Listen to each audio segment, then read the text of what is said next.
100 నెంబర్కి ఎన్నిసార్లు ఫోన్ చేసినా కలవలేదు. 108 నెంబర్కి 20 సార్లు ఫోన్ చేస్తే లాస్ట్లో ఫోన్ ఎత్తారు. అప్పటికే బస్ అంతా కాలిపోయింది అంటూ మార్కాపురం టీడీపీ ఎమ్మెల్యే కందుల నారాయణ రెడ్డి దగ్గర బాధితులు ఆవేదన వ్యక్తం చేశారు. ప్రభుత్వ వ్యవస్థలు నిర్లక్ష్యంగా ఉండడంపై ఆగ్రహం వ్యక్తం చేశారు బాధితులు.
మార్కాపురంలో జరిగిన ఘోర రోడ్డు ప్రమాదంలో హృదయ విదారక దృశ్యాలు కనిపిస్తున్నాయి. ఘటనా స్థలంలో పరిస్థితి ప్రతి ఒక్కరిని కలిచివేస్తోంది. ప్రమాదం జరిగిందని తెలిసిన వెంటనే ప్రయాణికులు తప్పించుకోవటానికి ప్రయత్నించినట్లు ఘటనా స్థలాన్ని చూస్తే అర్థమవుతుంది. కానీ ప్రయాణికుల ప్రయత్నాలు ఫలించలేదు. అగ్నికీలల్లో ప్రాణాలు ఆహుతైపోయాయి. చాలా మంది తప్పించుకోలేక ప్రాణాలు కోల్పోగా మరికొంతమంది నిద్రలేచి ఏం జరిగిందో తెలుసుకునే లోపే ప్రాణాలు విడిచారు. మృతుల్లో ఎక్కువ మంది స్లీపర్ బెర్తుల్లో ఉన్నవారే. సెమీ స్లీపర్ బస్సు కావడంతో వాళ్లకు తప్పించుకోవటం కష్టంగా మారింది.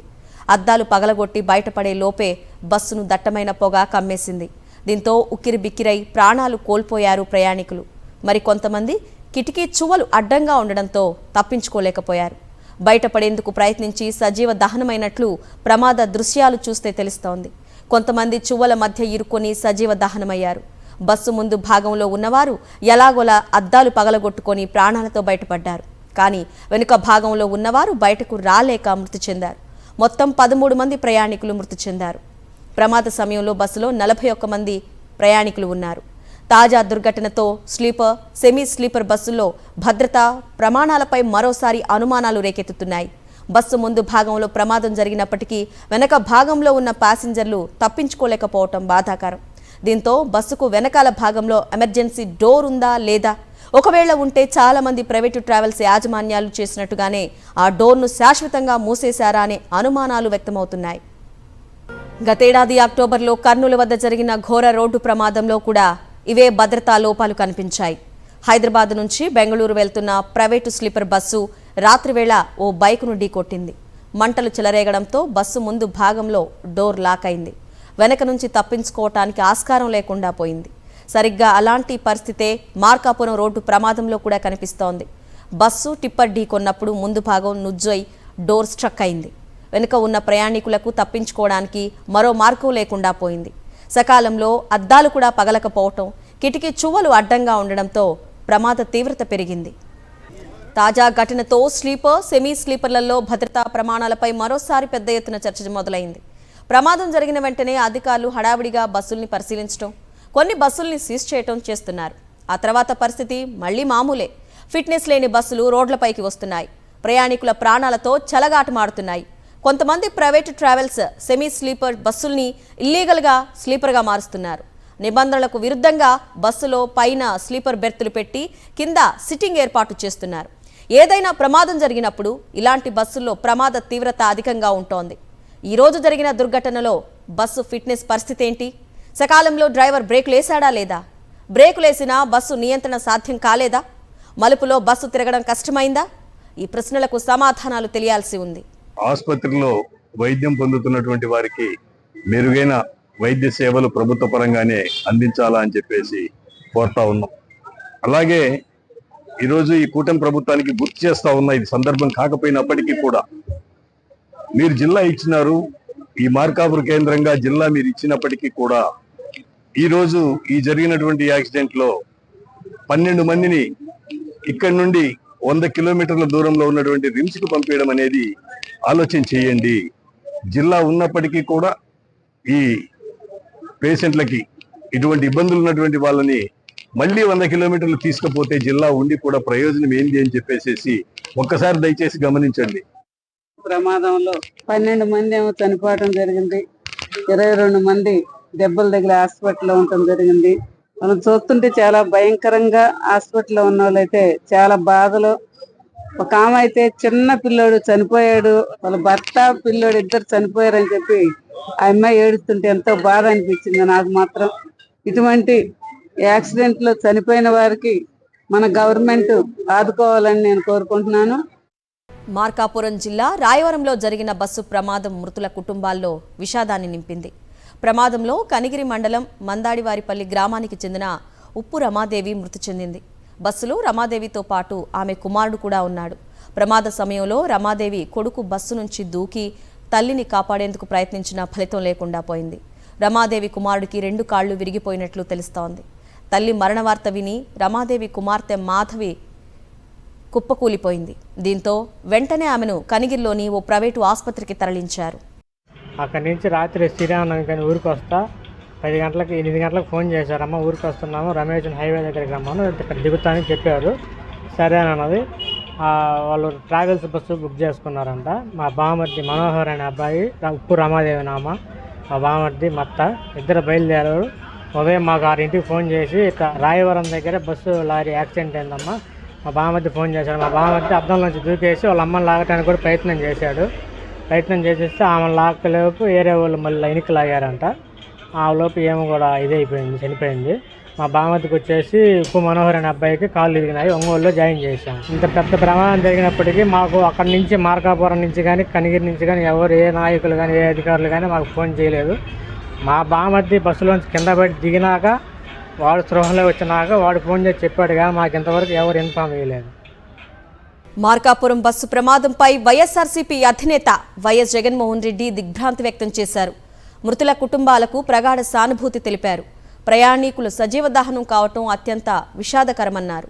గాయపడిన వారు త్వరగా కోలుకోవాలని ఆకాంక్షిస్తున్నట్లు వైఎస్ జగన్ తెలిపారు. బాధితులకు అత్యుత్తమ వైద్య సేవలు అందించాలని, ప్రమాదానికి గల కారణాలపై సమగ్ర విచారణ జరపాలని వైఎస్ జగన్ డిమాండ్ చేశారు.